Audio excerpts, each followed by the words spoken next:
Hello, everyone, and welcome to the Lex Dei podcast, where we ask tough questions and get real answers. My name is Rap. In this podcast, we will try to deep dive into some of our generation's rarely spoken questions on current social issues. We aim to present the Lex, meaning law or the Constitution, and other laws passed by Congress side by side with the Dei, meaning God, or the Christian teachings to give light to those questions. Today, we have with us a lawyer and a teacher, Attorney Alet Nunez, and theologian and professor, Dr. Jake Yap. Hi, Rap. Hi, Jake. And hi to all our listeners as well. Hello there, Alet and Rap. So I am Rap Oronce, and same as Martha, I am a full-time campus missionary for Christ's Youth in Action, the youth arm of Ligaya ng Panginoon. And again, with me are Attorney Alet and Dr. Jake Yap. Guys, just to, lay this off for you, all of you guys who are listening, these two are very passionate people. Attorney Alet is a lawyer who has shifted from mainstream law practice to working on laws and policies dealing with nature and the people. On the side, she also teaches future law and engineering students as well as DRRM practitioners to influence more hearts and minds towards the preference for the environment, the poor, the rule of law and justice. So mukhang hindi lang para sa topic na to si Attorney Alet, and we'll look forward to probably one of the next episodes on that. And with us too is Dr. Jake Yap, a theologian and is a professor in one of the foremost universities here in Manila.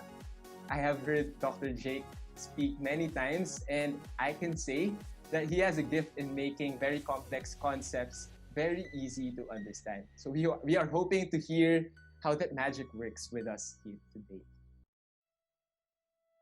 I would like to kick off this discussion with this clip, a real-life story that has happened years back, but is such a powerful and inspiring story related to our topic today. Let's check this out.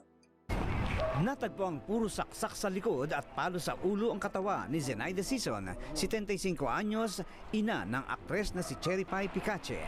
Halos pagsakluban ng langit at lupa si Cherry Pie Picache sa walang awang pagpatay sa kanyang ina. Close casket na nakaburol ngayon sa Arlington, Quezon City, si Ginang Zenaida Sison. We can only hope and pray.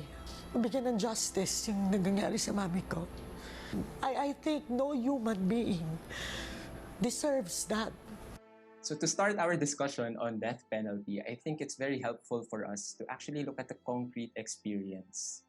Personally, wala pa ako na-experience sa close encounter with death penalty, like a loved one, both being on the victim side and on the perpetrator side. And as we look at Cherry Pie Picache's story, like nakita nyo naman yung clip, no? Like, it's very gruesome. And those moments wherein you see that these things happen, you can't help but think, like, the victims of these heinous crimes and their families deserve some sort of justice for what was done to them. And if you kill someone, don't you deserve to die too? Like, is it like, parang buhay yung kinuha mo so dapat buhay din yung kapalit. Like, what's the thought there that we can anchor ourselves on? So the Christian approach to it, we have to look at the Bible. And the Bible in the Old Testament precisely has that kind of mentality, what we call the law of retribution. So an eye for an eye, a tooth for a tooth. Actually, that law is a very moderate approach because it tries to avoid extreme retaliation. No? So if somebody damages your eye, then he should also suffer a damaged eye and so on. So it's meant to mitigate extreme punishment. No? But they were very strict in the Old Testament. In the New Testament, though, with the coming of Jesus and his message of peace and forgiveness and mercy, we see a significant shift. No? A good story to remember is the story of the woman caught in adultery. They were about to inflict on her the Old Testament law of stoning someone caught in adultery. And we know the story. Jesus said, okay, but whoever has no sin should be the first one to cast the stone. And beginning with the oldest, but they all left. No, they could not stone her. They realized that uh, justice is not enough. No, and who are we to cry out for blood and for vengeance, especially in a capital way, to take away someone's life when we ourselves are not completely free of any guilt. No? So Jesus makes the biggest difference in the New Testament. I guess that's really true, no, Dr. Jake. Like, I agree with that. As a Christian, I resonate with those views. Pero ang daling sabihin eh. Like, lalo na kung alam natin, we're not in that victim side. Like, it may be easy for us to say, we are not the ones who lost a loved one through a gruesome crime. Like, panay mercy na lang ba? Wala bang justice sa mga ganong experience? Right. Yeah, that's true. No, and so it might make some people think that all that Jesus preached was about mercy, but no, he also was interested in justice, or the preferred term is righteousness, doing the right thing. No? So at the end of that story about the woman caught in adultery, he said to her, "Neither do I condemn you, but go and sin no more." No? So there has to be righteousness. The right thing has to be the end result of it all. And Jesus also points us to the Father, God the Father, God Himself, who is the utmost source of all justice and mercy. So, as Christians, hindi lang pwedeng logic or using our own reason and balancing things and so on, but ultimately, we have to remember that it is God who is Lord of life and death. It is God who will execute both justice and mercy. Ang maganda rito, Rap, is that with God, it's a perfect combination of justice and mercy. Human beings, we can err on either side, either too much justice and practically no more mercy, or it's the other way around. No? Pero sa ating Panginoon, ang kagandahan nito is He is mercy and justice found together. No? He is the source of both perfect justice and perfect mercy. Yes, definitely, Rap. We understand the victims of case of murder, for instance. It's kind of understandable that kasi nga namatayan ka eh, di ba? But is that's also what society tells them in a way. Now, apart from of course the human emotions, but also it's a sort of conditioning for society, because that's the punitive justice system that we always know. But of course, there's always another way of attaining justice, even in law. Justice can be achieved not through punitive ways, but more and more, there is a shift towards restorative justice. So, justice that does not want to beget violence from violence, but justice that would try to repair the wrong that's been done and try to make amends, not just for the victim and the victim's family, but even for the neighbors, the community, and as well as for the family of the offender themselves. No, definitely, for any crime, even for murder. Although in a US survey in 2014, many did say that in case of murder, then death penalty is justified. It's morally justified because it's murder. But as I've mentioned, we don't want violence to beget violence, right? We don't want to sanction killing of another person. And the UN, the United Nations, have argued against the imposition of death penalty. First, because especially from the eyes of law, and even as mentioned by Jake earlier on, it's a fundamental violation of the right to life.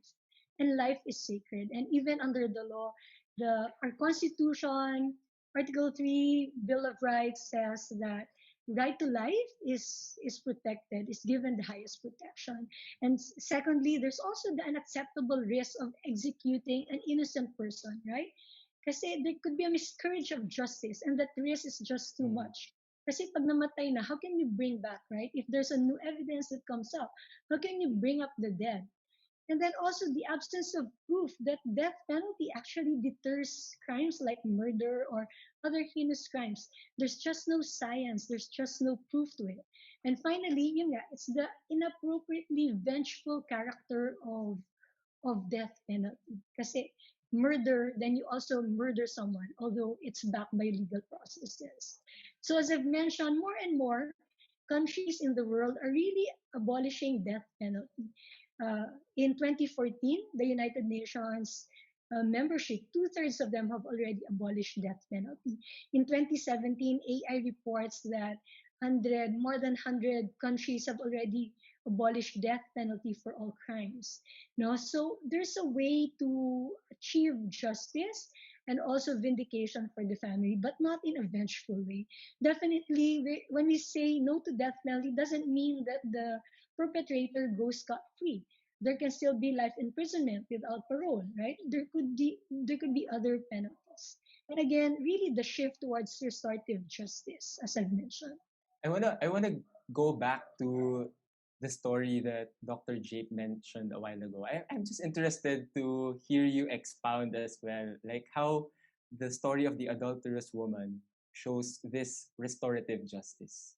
Yeah, you see, there is a law that's undeniable that someone caught in adultery is to be stoned to death. No, the law is there, and if even if the intention is justice, uh, when we look at it in a bigger picture, especially involving the community now, we have to see that punitive justice does not really serve a productive end. No?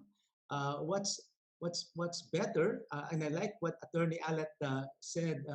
The whole idea of restorative justice that seeks restoration. Just think of the word restoration.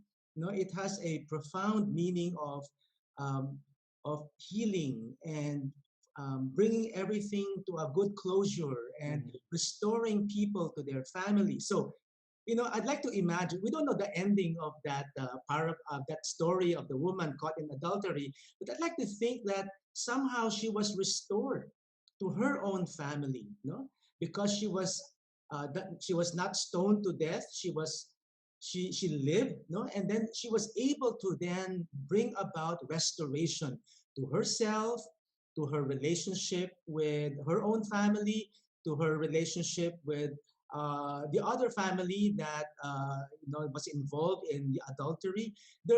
And the community itself could be restored. So the whole idea of healing and restoring relationships, that is only made possible if the if if if uh, if people are not put to death, because what happens when they are put to death, it's the end of everything, and we don't even know if that is really the solution to for justice.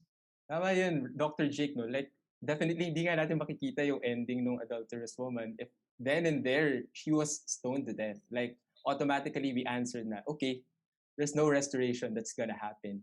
And I guess it really is hard for us to say, lalo na kung hindi naman tayo yung directly involved and hindi sa atin nagawa yung kasalanan.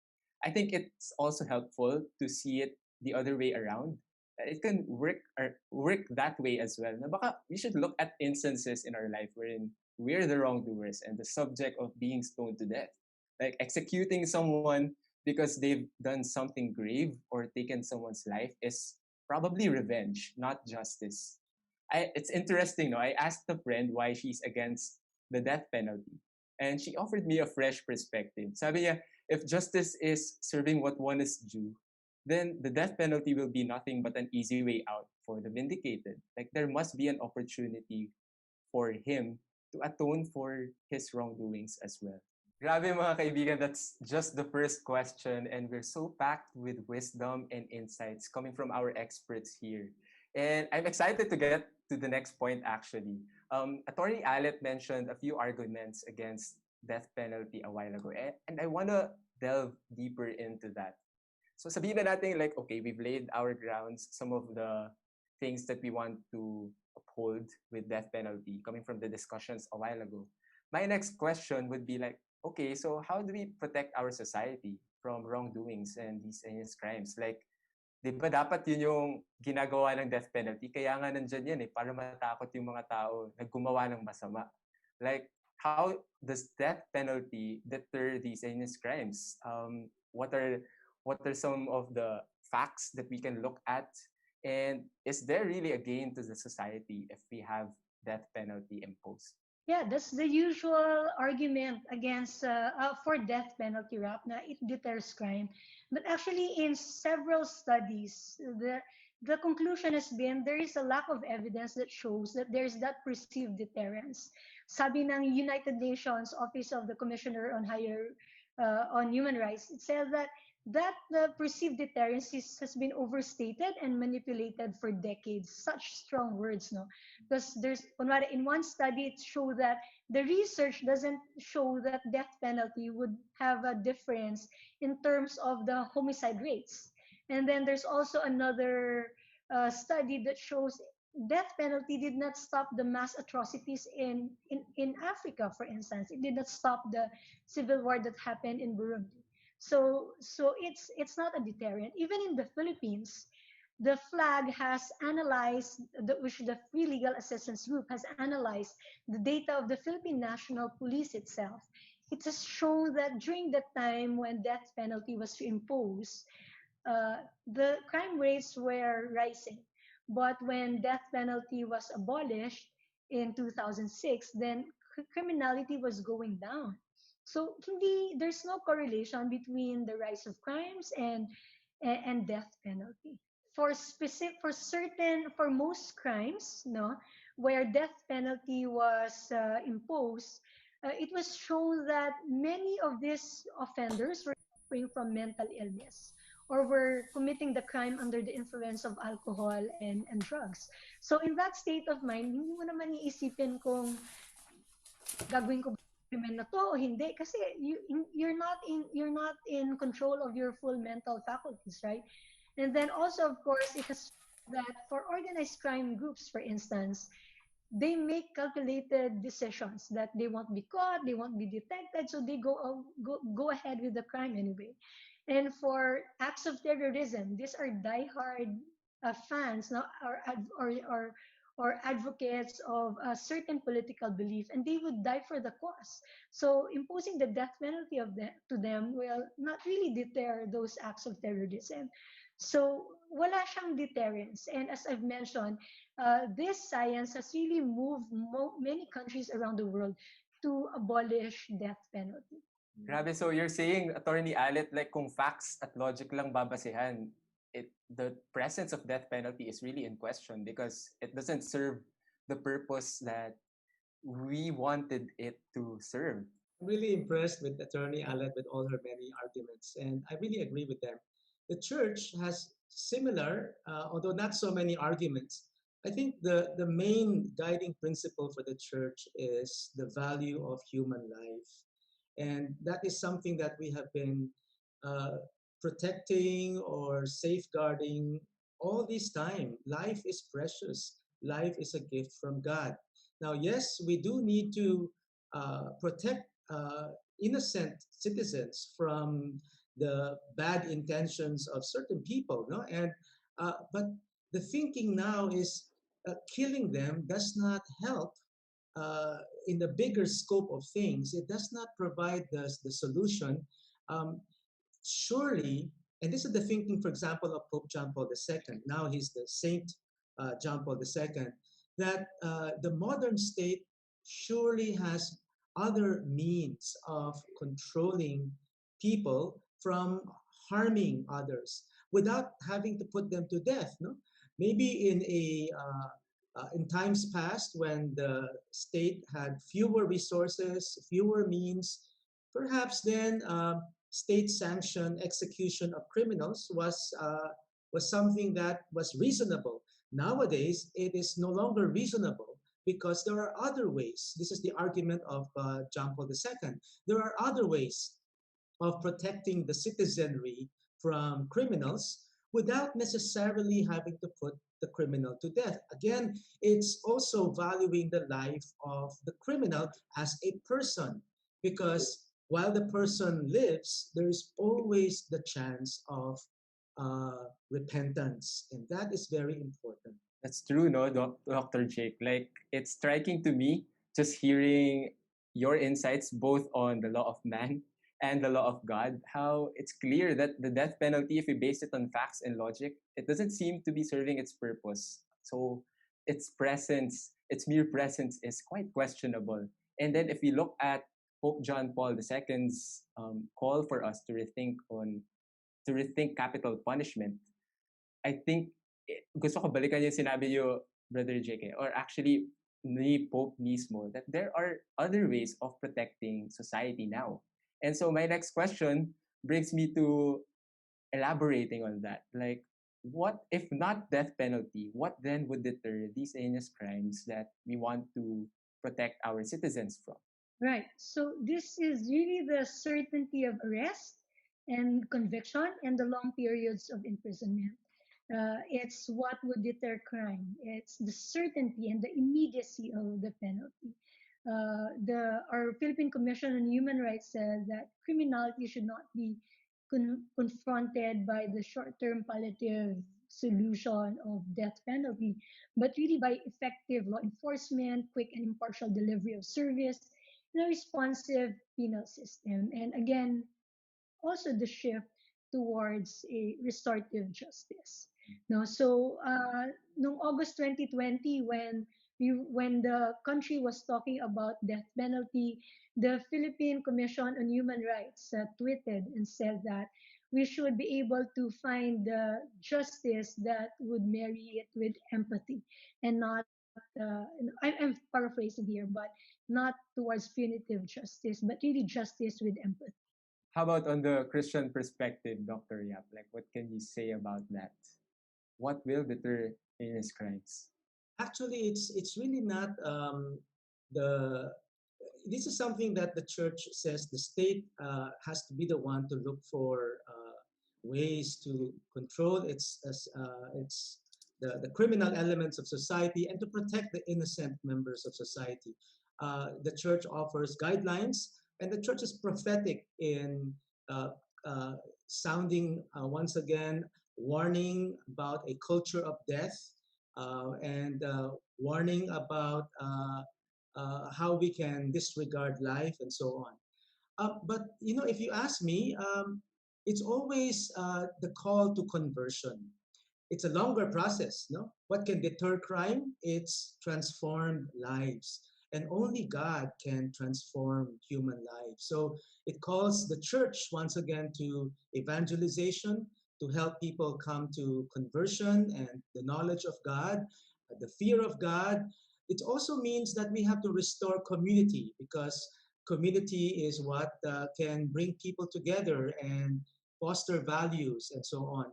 But a lot of criminality has its roots in poverty, for example, and this is something that the state has to look into. Now, of course, the church can work with the state in terms of alleviating poverty. And in the last few months, of COVID-19, we have seen how the church has, and by the church I mean Christians, no, the Christians have been working together for helping the poor. So it really means that the church and the state must work together to bring about the greater good. And I think our baseline here is really talking about, yun nga yung sinabi niyo, Dr. Jake, no? The right to live. Like, that's what we want to protect here. And that's what we want each and every citizen, whatever class they may come from, kung saan man dito sa lupalop na sa Pilipinas, we want them to have that right to live, whether they've done something wrong or they didn't. And I guess it's pretty clear that our stand here is that we shouldn't have the right over one another's life. Like, that doesn't give us justice. But if I were to put it again, you were saying also something about the state, and I'd like to hear some thoughts from Attorney Alet here. Like, I just want to put it on a macro level. If we were to just ask, does the state actually have this right, or can and should the state take away life? That's the problem with the state imposing death penalty because that is an irreversible action. Once life is taken by the state, then it can no longer be brought back. And our judicial system is flawed simply because it's prone to human error, because our justice system is made up by men and women, and so it's prone to human error. So the taking of life is just too absolute and too irreversible, even if it's backed by our legal system. And many studies have shown that the death penalty has actually led to wrongful convictions. So it's a miscarriage of justice, as I've mentioned. The Office of the Commissioner on Human Rights report in 2014 showed that in the US, when the DNA was introduced as a means to provide evidence. 250 persons in 1989 were exonerated from the death from their convictions, and they were uh, freed from facing the death sentence. No, so imagine that's 250 persons. In the Philippines, in a 2004 decision of the Supreme Court, it they stated there that 7 out of 10 convictions that were brought to the Supreme Court from the trial court were actually wrong. So imagine 7 out of 10 were actually wrongfully convicted. Imagine had this not been reviewed by the Supreme Court, then that 7 out of 10 people, or around 650 people, were spared from the death penalty because of this flawed system. So it's a very punitive system that is prone to error, and the risks are just too high because, as Jake mentioned, life is just too precious wherever you are, which class, which religion, which background you come from. Every life is just important. It's the dignity of life that we want to protect. Grabe, I can only imagine if those cases weren't reversed in time. Like, definitely lives were on the line. And this, I guess, also proves, Attorney, no, na our justice system, like the basis of our justice system is us as men. And definitely we can't call ourselves as perfect beings. Um, Anyone here in this world, I'd say I can't find a perfect person. Probably near perfect, I don't know, somewhere out there, pero si God na yung makakapagsabi nun. But definitely, if we are asked to bear lives and make decisions, matters into our own hands, like it can be quite terrifying. Like imagine we are at the mercy of the errors of humans, and that's, I guess, what we're really emphasizing here as we talk about the death penalty. I want to go back lang quickly. Dr. Jake mentioned something about the culture of death. And I think that's a very interesting concept and phrase, lalo na personally coming from the youth sector. And, being online and seeing lots of news, lots of gruesome deaths everywhere. Like, it's just so deafening. Like, I can't even, like, say what to think of these things that are happening around us. Like, can you expound on that culture of death? And since we've already talked about death penalty and what it does to us, I believe like this is also a discussion towards the culture of life, the opposite of the culture of death. So go ahead, Doctor. Okay, just a few thoughts, no? That we have the call for the whole human race to build a civilization of love and a civilization of life, no? A civilization that celebrates life. Unfortunately, for a long time now, and especially now with the accessibility of media, we are confronted continually by images of death. And one result of that is we become very, uh, um, what do you call it? Insensitive. We become insensitive to the ghastliness of death, no? Because death is now brought into our living room via all of the media channels and so on. We become manhid, no? That's a good way to describe our attitude toward death. Oh, it's just death, we're no longer shocked by it. We're no longer bothered by it, and this rather than valuing life, we end up this kind of belittling life and making it less important because of the uh, how how death is celebrated nowadays rather than life. So that's what Pope John Paul II has been warning against. What he calls the culture of death is this pervading atmosphere of life becoming cheap and death becoming so prevalent that we accept it as the new normal. The new normal is now death rather than life, when in fact we should insist on the celebration of life. So in this whole discussion, I think it's been inspiring to hear from Attorney Alet and Dr. Jake. And I can think of top three things that I'm hearing from them. One is in this whole culture of death, we want to be wary that we won't be numb and apathetic and move towards the culture of life that we want to uphold. Second, we need to get out of this rut and we need to really take some action, make our voice heard, and fight for life, basically. And last, just hearing these theological and legal insights, I hope that you viewers or listeners will agree with me that, I think there really is no reason to put the death penalty back. And it's something that we need to fight against.